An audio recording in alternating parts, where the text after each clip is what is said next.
हमारा कोर्ट, हमारी तहसील, हमारी ग्राम पंचायत जो भी है हमारे माता और पिता होते हैं। हमारा सब कुछ वो होता है, जो फैसले हमारे माता पिता करते हैं वही हमारे से मान्य होता है और उसी फैसले पर हम चलते हैं।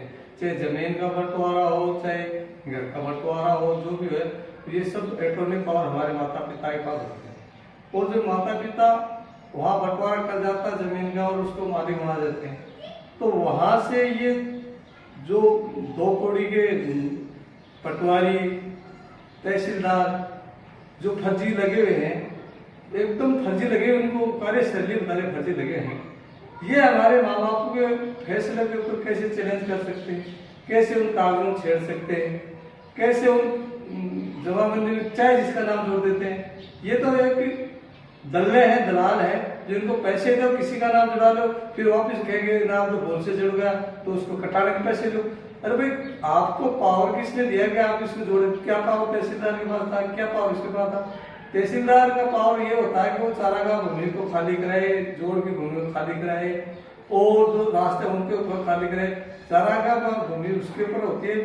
यहाँ जो हमारा खेत, हमारा घर है, उनका सिर्फ आप रिकॉर्ड रख सकते, उनके साथ छेड़खानी, मतलब न एसडीएम के पास पावर है, न कलेक्टर के पास है, न ये तहसीलदार के पास है और न ग्राम सेवक या उस पटवारी के पास है। क्योंकि ये हमारी खानदानी जमीन है, खानदानी है, तो इसका पावर सब कुछ ऑटोनॉमी जो भी है हमारे माता पिताओं के पास निहित होता है, वही जो फैसले तो नहीं होते।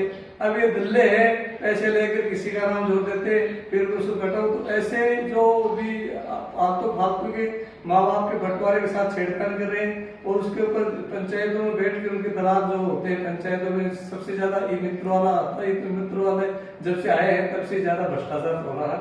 तो ई मित्र वाले बैठ कर चाहे जिसका नाम जोड़ देते, चाहे जिसका नाम हटा देते, ये कोई मतलब की बात नहीं होती है। क्योंकि किसान को पता ही नहीं था, वो अपना काम करता है, उसके पास टाइम का होता है, जो उसके पास घूमता फिरे, उनको देखता फिरे और फिर। तो यहाँ ये से जो भी ग्राम सेवक है, पटवारी है और तहसीलदार, एसडीएम है, उनको सख्त कार्रवाई करके, जैसे माननीय मुख्यमंत्री श्री योगी आदित्यनाथ जी यूपी में कर रहे हैं, उनको बर्खास्त कर दी। वही फैसला हमारे यहाँ भजनलाल सरकार ने बनाए। जो ऐसे भी आदमी है जो अपनी मनमर्जी से खातेदारी में मतलब छेड़खानी कर देते, किसान को पता होने के बिना, तो उसके ऊपर कार्रवाई की जाए और उनको नौकरी से हटाया जाए, उसकी जगह नए नौकरी लगाई जाए। क्योंकि ये जो जमीन है ये हमारी खानदानी होती है, हमारे माँ बाप वही उनको फैसला करते हैं, उन्हीं के पास ऑटोनॉमी पावर होते हैं। वो कम देंगे, बत्ती देंगे, किसको देंगे, ये पूरा खेल उन्हीं के पास होता। क्योंकि जमीनों का बंटवारा जो माँ बाप कहते हैं वो सोच समझ से करते हैं। जिसने भी बात में ज्यादा पैसे दिए, जिसने माँ बाप को खर्चा दिया, जो भी ब्याह शादी है और उसमें खर्चा देता, उस भाई को ज्यादा मिलती है। और जो लफंगा भाई हारता, वो कभी काम ही नहीं करता, वो भी उसका बराबर हकदार है। वो कहाँ से बराबर हो गया? उसने सामाजिक जो जिम्मेदारी है वो तो उसने निभाई नहीं, तो आप उसको बराबर हिस्सेदार कैसे मान लोगे? वो हिस्सेदार नहीं होता है। आप इसमें नाम जोड़ने से वो उसका हिस्सेदार नहीं बन जाएगा कि उसमें आपने जमाबंदी नाम जोड़ दिया वो हिस्सेदार बन जाए, ऐसे नहीं होता। जमाबंदी में नाम जुड़ाना, कटाना, ये हमारे माँ बाप के ऊपर ही निर्भर है, वो होते हैं। अब जो भाई ज्यादा पैसे देता है, एक भाई को पूरा पैसे देता, ब्याह शादी बात सब करता, एक निठल्ला हारता, वो दारू पीते हुए घूमता रहता है और गलियों में घूमता रहता है, उनको बराबर का हिस्सा कैसे मिल जाएगा? अगर ये हिस्सा मिल जाएगा तो फिर तो कोई काम करेगा नहीं, न कोई जिम्मेदार निभाएगा, न सामाजिक जिम्मेदार निभाएगा, न भान बेटी को कोई मानेगा।